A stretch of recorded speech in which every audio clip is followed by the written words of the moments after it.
OMG, top फ्लोअरला राहून पण हे सगळं फेस करावं लागेल ना असं मला कधीच वाटलं नव्हतं. काय ते पुढे तुम्हाला कळेलच. Good morning, I am Sharyu. Top फ्लोअरला राहून पण हे असं काय होईल मला स्वप्नात पण वाटलं नव्हतं.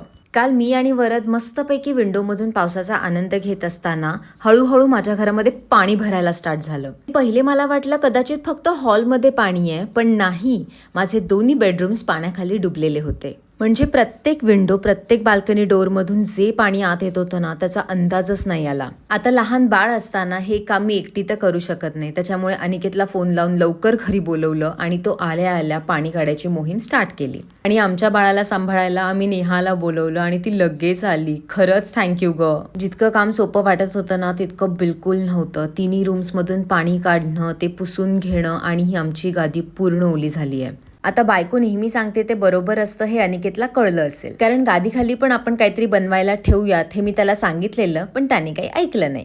सनसेटच्या आधी आमचं सगळं पुसून तर झालं होतं, पण हॉलमध्ये जो पसारा झालेला ना, लाईट सारखी ये जा करत होती आणि त्यात मोबाईलची बॅटरी पण वाचवायची, म्हणून शेवटी आपल्या कॅन्डल्सच उपयोगी पडल्या. पावसाची तर काही मजा घेता आली नाही, वरून ही सगळी कामं करावी लागली ती वेगळीच. बडे बडे देशों में ऐसी छोटी छोटी बातें होती रहती है असं म्हणायचं आणि पुढे जायचं. चला, भेटते तुम्हाला लवकरच नवीन ब्लॉगमध्ये. तोपर्यंत बाय.